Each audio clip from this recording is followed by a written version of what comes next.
Vamos a empezar a grabar. Listo. Bien. Queridos estudiantes, muy buenos días.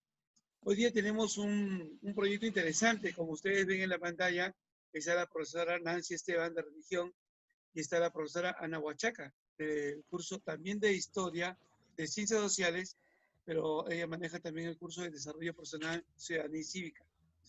Hoy día estamos con ustedes porque queremos tocar a un personaje de la historia del mundo del cual queremos rescatar varias cosas. El aspecto religioso, el aspecto cívico y también el aspecto histórico. Y cómo este tipo de personas son agentes que transforman la vida en el mundo. ¿Ya? Entonces, el personaje se llama, más conocido como Atatürk, Mustafa Kemal Atatürk.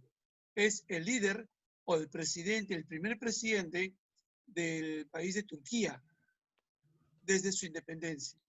¿Ya? Entonces, la parte histórica la voy a hacer yo, la parte de valores, democracia, la mujer, la profesora Ana, y la parte religiosa, que tiene mucho que ver acá, la profesora Nancy. Entonces, vamos a empezar con la profesora Nancy. Profesora Nancy, buenos días. Sí, buenos días, profesor Raúl, profesora Ana María. Buenos días, mis queridos estudiantes de Sabogal. En verdad, el día de hoy es un momento muy importante porque estamos compartiendo de un gran personaje histórico que de repente para muchos no lo conocíamos. Inclusive la que habla, gracias a la invitación de profesor Raúl, pude indagar y conocer en sí el papel de este gran personaje, ¿no? Como acaba de mencionar, Mustafa Kemal, más conocido como Atatürk. Entonces, también tiene que ver mucho de religión. Usted, ¿por qué religión? ¿Qué tiene que ver la religión en todo esto? Todos sabemos que como seres humanos formamos una sociedad, un Estado, un país. Y del Estado tenemos lo político, social, económico y religioso. Por lo tanto, la religión no queda a un lado. Pero, ¿qué sucede? Que muchas veces en la parte religiosa nos encasillamos a muchas normas, a muchas leyes. Y hay que entender que Jesús, cuando vino, dijo bien claro, primero es el hombre y luego las leyes. Una compasión, ¿no? Cuando un día sábado no se podía curar, hacer nada, un día de descanso, y Jesús le puso una prueba a los romanos, a decirle, el César, ¿no? ¿Por qué curas tú a un hombre tuyo de su mano si la ley de Moisés dice que no debes hacer? Y Jesús nos da enseñanza, que nos dice, primero es el ser humano y luego las leyes. Y lo cura. A pesar que la gente estaba mirándole para criticarlo, para juzgarlo y ver cómo condenarlo. Entonces, un poquito comparando, no digo que sea Jesús, sea Dios, este personaje, pero tuvo unas ideas muy claras de cómo debe vivir su religión, entre comillas, sus valores cristianos. Entonces, profesor Raúl, por favor, ¿puede pasar la diapositiva, por favor? Gracias. Aquí, jóvenes, podemos ver a este gran personaje. Ahí está, Mustafa Kemal Atatürk, más conocido como Atatürk. Él trajo ideas muy diferentes a su época. Ideas que el día de hoy actualmente podemos decir, pero estamos en otro siglo, en otra generación, en otros años. Pero sus ideas son tan parecidas a la nuestra porque se da cuenta que la religión que practicaban en su lugar, en su país, no hacían que avanzara al país, sino al contrario, que se retrocediera. Y él va a buscar manera cómo romper esas ideas muy cerradas, muy conservadoras, a ideas muy liberales en el aspecto de progreso, de avance, ¿no? No liberal de buscar revolución para dañar a personas, sino una revolución de liberación, de buena voluntad. Es así que él mucho remarca que hay que separarse, que no podemos estar juntos, mezclarse, de que la religión no puede ser el manejo del Estado, que el Estado no puede manipular, manejar la religión, ni viceversa. No, cada cual tiene un lugar importante y cada cual se va a unirse, debe unirse para el bien íntegro de la persona. Es así que él va a buscar cambios, tanto que tenían su Dios, ¿no? Todos sabemos que los musulmanes tienen sus creencias, como son los católicos, y así. Lo que queremos enfocar es lo siguiente, que él tiene 5 criterios muy importantes en ya el Islam. La oración, pone lo que es el ayuno, pero hoy les imponen cosas, ¿no? Entonces, él va a llamar a una república laical, no tanto secular, ¿no? Acá podemos ver que dice una república laical o laica, ¿no? ¿Qué es un laico? Un laico es una persona que se dedica a vivir con su vida íntegra los valores, a vivir con su propia vida y contagiar a los demás el amor al prójimo, pero no cerrándose, no encasillándose, sino al contrario, buscar el bienestar de los demás y también de uno mismo. Aquí podemos ver en la diapositiva, dice, pretendía el abandono de los valores patriarcales, ¿no? Propios del otamismo. Todos sabemos que ahí le imponían qué tienes que hacer, cómo tienes que hacer. Era muy rico, entonces que la mujer usaba con sus velos.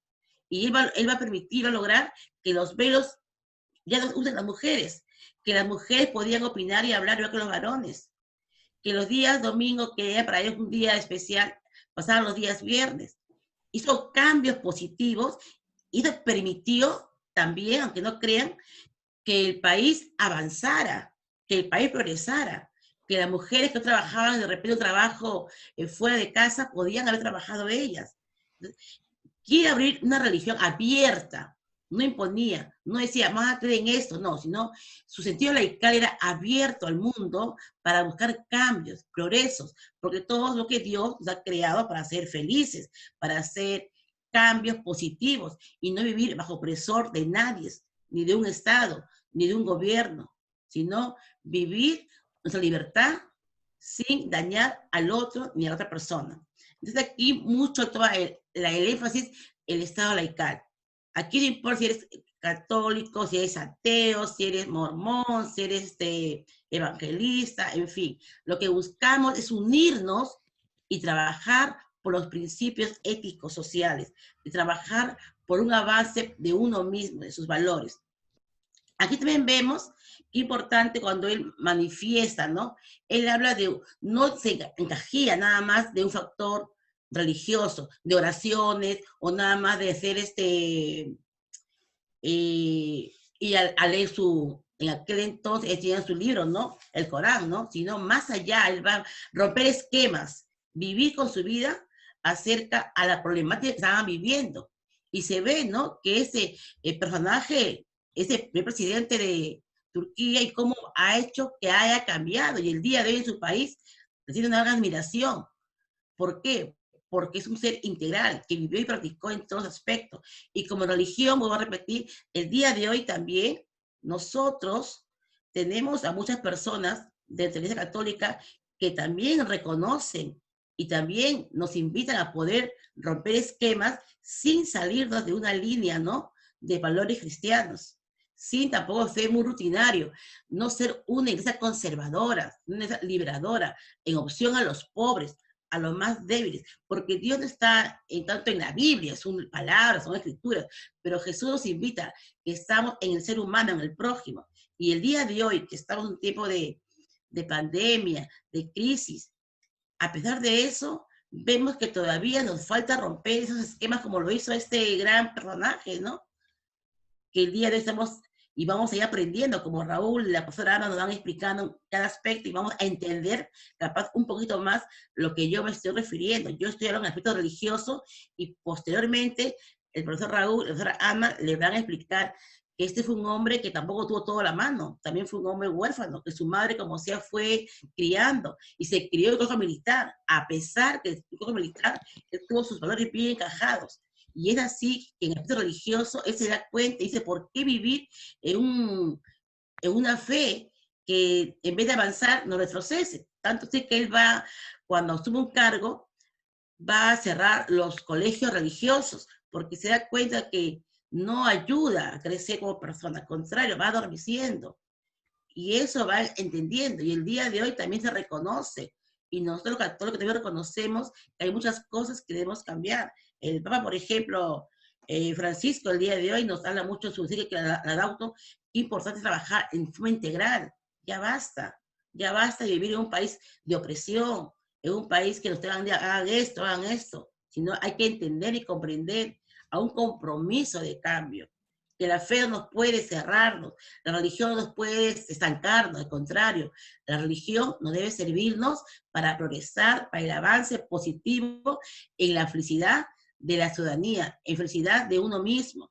¿Y cómo lo logramos? Siendo coherentes con los valores y no encasillarnos solamente, me voy a salvar porque estoy en el templo, me voy a salvar porque leo nada más que la Biblia, ¿no? Entonces, eso un poquito nos quiere enfatizar ese gran personaje acerca de una república laical, abierta, acogedora hacia todos, y no recibir nada más que órdenes, ¿no? Sino reflexionar a la luz de mi realidad, de mi mundo, en cómo está mi mundo el día de hoy, qué puedo cambiar en mi mundo. No vivir en la época ternaria, ¿no? En la época de Moisés, que es muy bueno, sí, tener en cuenta las normas, pero ir reflexionando en qué ayuda, en qué os ayuda en esos tiempos de ahora. Esto les puedo compartir a ustedes, y cómo no, el día de hoy, las mujeres ya no como usaban antiguamente sus velos en aquella época de ellos, en Turquía, ¿no? Si no a ustedes un momento imaginar a Turquía cómo vive actualmente y cómo vivía antiguamente, ha hecho un cambio totalmente diferente, pero un cambio para mal o para bien, un cambio para bien. Si uno puede entrevistar a la gente de allá de Turquía, cómo viven ahora y cómo vivían antiguamente, ellos van explicando de qué manera esta reforma laical cambió su vida al progreso, al avance de su país. Y ahora lo que son es gracias a estos cambios que fueron transformación para ellos. Eso es lo que les puedes convertir en breve rasgo a ustedes, hijos míos, hijas, que es motivo de entender que ustedes también invitarle a profundizar un poquito más de repente a ese gran personaje. ¿Y qué te pide a ti el día de hoy? ¿Qué nos dice el día de hoy? ¿Cómo estoy viviendo? ¿Estoy cerrada en mis casillas? ¿Estoy viendo los valores? Esa es mi invitación. Muy bien, profesora Nancy, muchísimas gracias por su reflexión. Es cierto, ¿no? Los cambios de Ataturk significaron el desarrollo, pero lamentablemente en los últimos años hay problemas políticos en Turquía y están volviendo a cosas que ya habían superado, están regresando como el pasado, ¿no? Bien, vamos a presentar a la profesora Ana Huachaca, que nos va a hablar del rol de la mujer, ¿no? ¿Con cuántos personajes podríamos decir que la mujer alcanzó un desarrollo político, social en un Estado? Profesora Ana, con ustedes. Buenos días con todos, buenos días estudiantes, colegas que están aquí. Vamos a hablar de un personaje principal, como ustedes han mencionado, de Mustafa Kemal Atatürk, que fue un presidente que gobernó en esta parte de antes llamado el Imperio Otomano, y ahora, bueno, ya es una república moderna, una república próspera y también respetada. Y creo que quizás nuestros estudiantes pueden saber un poco más de este país, de Turquía, a través de muchos avances que se han ido dando, hasta en la misma televisión, en las producciones de novelas, y que hemos podido ver, por ejemplo, las ciudades que están muy modernas, muy revolucionadas. Es por eso que Atatürk fue uno de los presidentes que llevó a cabo una revolución en este gobierno, y lo hizo una república muy próspera. Y para eso tuvo que implantar su política durante sus años de gobierno. Bueno, él va a gobernar desde 1923 hasta 1938, que fue su muerte, justo en ese año. Pero él hizo muchas reformas, que una de ellas, ahí podemos ver, la educación pública. ¿Cómo es que él va a hacerlo? Porque no todos tenían este derecho a la educación en esos tiempos. Él va a aprobar una ley de la unificación de la enseñanza. ¿Y qué quiere decir esto? Que unió la educación cerrando las escuelas islamitas de esos tiempos, y dio énfasis a la educación primaria y que sea obligatoria. Y que esta educación primaria no solo sea para las clases, se podría decir las clases altas, sino para todo el país. Y esto hizo que el nivel de alfabetización pueda mejorar de un 10% hasta un, podríamos llamar hasta un 60%. Y esto ayudó bastante a la Turquía que ahora conocemos actual, ¿sí? Hoy en día, por ejemplo, Turquía tiene un casi 90% de alfabetización. Entonces, ese fue un dato importante para que mejore en la parte de la educación pública, ¿sí? Y algo importante que debemos de resaltar es esto, los derechos de las mujeres, ¿sí? Por ejemplo, ¿ustedes sabían cuándo aquí en el Perú la mujer ejerció el voto? Eso es un dato para saber y para poder contrastar cómo en Turquía este cambio que dio Ataturk fue uno de los países que inició este cambio para que la mujer pueda elegir a sus representantes, ¿sí? En los derechos de la mujer, allá de la mujer turcas, se conmemora cada 5 de diciembre. Y esto fue dado por ley en 1934, y las mujeres llegaron a votar por primera vez en 1939, y también a ser electas en comicios municipales. Esto que trajo a que muchas personas turcas puedan, se podría decir, como dice en el texto, inspirado en un modelo suizo, en francés, que prohibía la poligamia, recogía principios desconocidos de Turquía, como el matrimonio civil o la igualdad de sexos, en relativo a divorcios y herencias. Y después en 1934 se concedió a las mujeres el derecho al voto. Ahora, cabe resaltar aquí que Turquía es uno de los primeros países donde se reconoció en el Tribunal Supremo el derecho al voto. Aquí en el Perú tardó un poco, también cabe recordar, no ha sido exactamente en este año. En el Perú fue en el gobierno en el ochenio de Odría, ¿sí? Entonces, si nos ponemos a contrastar, podríamos decir que Turquía fue primero que Perú. Entonces aquí es que lo importante de este derecho de las mujeres a que puedan también participar en la política. Pasamos al siguiente. Luego, el alfabeto latino.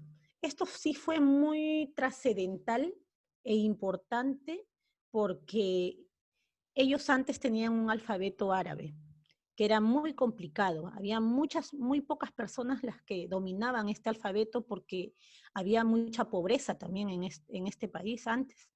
Y Ataturk hizo que revolucione todo para que, las personas aprendan a leer y escribir, ¿sí? Estamos hablando aquí que Ataturk hizo esta gran revolución de una población de 10% que sabía leer y escribir, aprendieron a un 90%. O sea, estamos hablando de gran cantidad de población que lo hizo, pero para esto Ataturk tuvo que impuso su alfabeto obligatorio, pero él tenía una finalidad, para que el pueblo turco no caiga en la ignorancia, en otras palabras, como decir.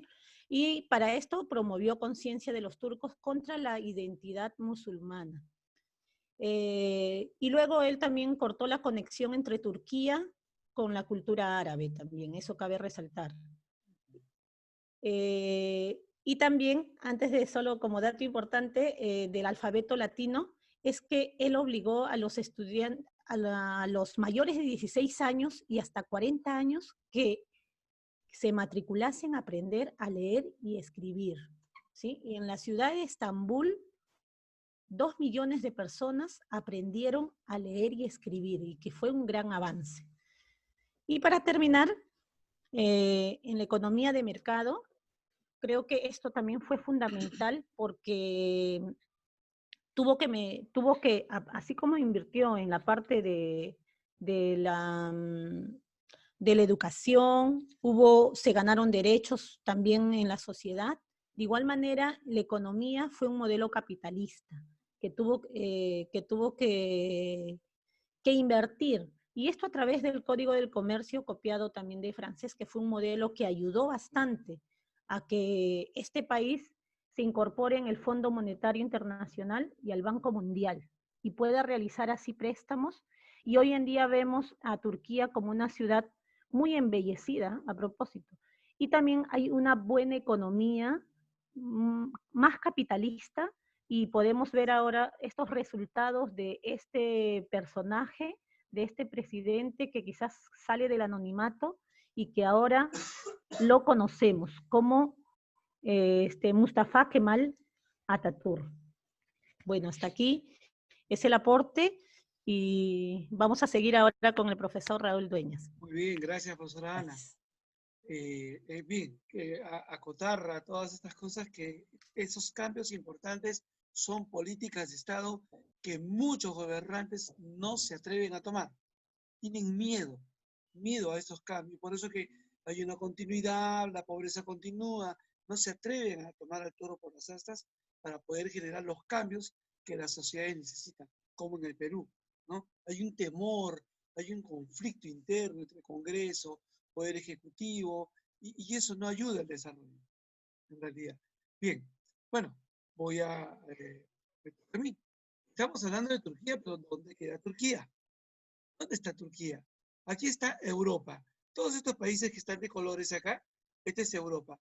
Aquí está, fíjense, España, Portugal, Italia, ¿no? Los países que conocemos, de los cuales hablamos, donde hay un problema ahorita de la epidemia muy fuerte. Francia, Alemania, Inglaterra, el Reino Unido, Irlanda, que está dividido en 4, ¿no? Irlanda del Norte, Irlanda del Sur. Y entonces, yendo un poquito ya hacia abajo, aquí abajo está África, el mar Mediterráneo, acá está África. Y yendo hacia la derecha, hacia el oriente, ya entramos a los territorios musulmanes. Armenia, Azerbaiyán, Kazajistán, Georgia, Turquía. Y acá está el Mar Rojo, fíjense, Turquía está entre el Mar Rojo y Chipre, que es el final del Mar Mediterráneo.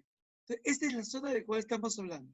Esta zona es muy importante. En una exposición anterior les decía cómo en estos momentos Estados Unidos, que viene desde el otro continente, llega a Turquía y lo utiliza para atacar Irak. Turquía es un territorio utilizado por Estados Unidos como puerto para luego de acá salir a atacar Irak. Irak está hacia la derecha. Y la Comunidad Europea utiliza a Turquía como un puente y vínculo entre la Comunidad Europea y los países árabes, pero no lo utiliza adecuadamente. Bien, entonces este es el escenario. Hacia arriba ya tenemos a Asia, Rusia, ¿no? Este es el escenario geográfico de donde, de lo que estamos hablando. Miren, es un país muy grande, es una extensión. Esto fue el territorio de del Imperio Otomano. La capital fue Constantinopla, que ahora es Estambul, una ciudad muy moderna. Bien. ¿Cuál es el legado de Atatürk, fundador de Turquía? En 1881, en la ciudad griega de Salónica, territorio del antiguo Imperio Otomano, nace este personaje, ¿no? El año 1911 fue muy importante en la vida de Atatürk. Él se enfrentó a los italianos en Trípoli, Libia, y ganó una victoria decisiva. Su liderazgo político-militar fue muy importante. Él era un estratega. Todas las batallas que él dirigía las ganó. Ojo, estamos hablando de Turquía, del Imperio Otomano para llegar a la independencia, donde los poderes de los otros países eran muy grandes. Pero la estrategia militar que Atatürk aplicó logró grandes éxitos. Y acá hay un dato importante. Este líder, como otros, también tuvo la oportunidad de leer este libro que se llama, escrito hace 6.000 años, El arte de la guerra, que todas las personas deberían leer, El arte de la guerra, porque es el arte de cómo enfrentarte a un enemigo poderoso que cree que tú eres el débil.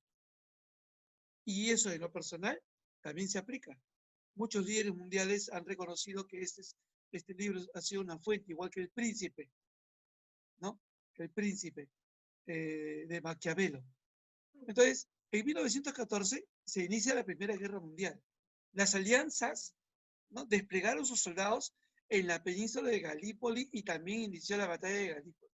Todos los países aliados que iban a luchar en contra de Alemania tenían también como objetivo entrar al Imperio Otomano. y ocupar estos territorios. Pero gracias a la fuerza y estrategia militar no lo pudieron hacer. Por eso dice, ¿no? Las órdenes de Atatürk a sus soldados en los momentos de la guerra siguen haciendo eco en los corazones de los turcos. Dice, ¿cuál era esa orden? No les ordeno que ataquen, les ordeno que mueran. Los líderes tienen este tipo de mensajes, ¿no? De hacer que las personas reaccionen, luchen. Y hemos visto muchos modelos. Después de la ocupación de Estambul, por parte de los aliados, Atatürk, gracias a sus estrategias militares, va a recuperar el territorio que acá vemos en la figura, es parte de lo que es el Estado de Turquía actualmente. Esta es la ciudad de Estambul. Este organiza dos congresos, uno en la provincia de Sivas y otro en Erzurum, donde discutieron la batalla de independencia y el futuro del país. El 23 de abril de 1920 se establece la Gran Asamblea Nacional en Turquía y Atatürk fue elegido como jefe del gobierno y presidente del Parlamento. Aquí comienza la historia independiente de Atatürk. 1920, en pleno siglo XX. Comienza un país independiente. Bueno, logros alcanzados militarmente, se convirtió en el primer presidente de la República hasta el 10 de noviembre de 1938, cuando muere a la edad de 57 años, a mi edad. Fíjense cuántos años antes, él ya era un líder, ¿no? Porque fue general del ejército turco. Para los turcos, Turquía empezó en el 1923. Ellos la historia anterior la cuentan como una historia de imperio abusivo, no laico, con una imposición del islamismo, y como muchos países árabes, el patriarcado era muy importante. La voz del hombre era importante. La mujer no tenía derechos ni a la opinión, ni a la nada. Es más, en algunos estados de Turquía también se usaba el burka, este traje negro, donde las mujeres solamente veían por una mallita, nada más. Las casas donde había mujeres estaban pintadas hasta la mitad de la luna de negro para que de afuera no las puedan ver. La mujer no podía tender la puerta a nadie, era el hombre que tendía. Si iban a comprar, la mujer iba detrás del hombre. Políticas ancestrales que hasta ahora imperan en esos estados. Bueno, un imperio otomano debilitado por todas las pérdidas que tuvieron y sin organización política era permeable. Si se acaba el tiempo, lo programamos para poder, me dicen que se está acabando el tiempo. Lo reiniciamos luego, ¿no? Entonces, con un estado otomano permeable, débil, tenían la necesidad de un líder político importante. Se hicieron sellos para los correos de Europa con la imagen de Atatürk como un personaje importante. La idea era devolver el orgullo de ser turco a un pueblo desmoralizado, cambios en infraestructura, cambios culturales, para que Europa los considere. Creo que nos hemos quedado sin tiempo. Vamos a finalizar y vamos a retomar para terminar la última parte con la conclusión, ¿ya?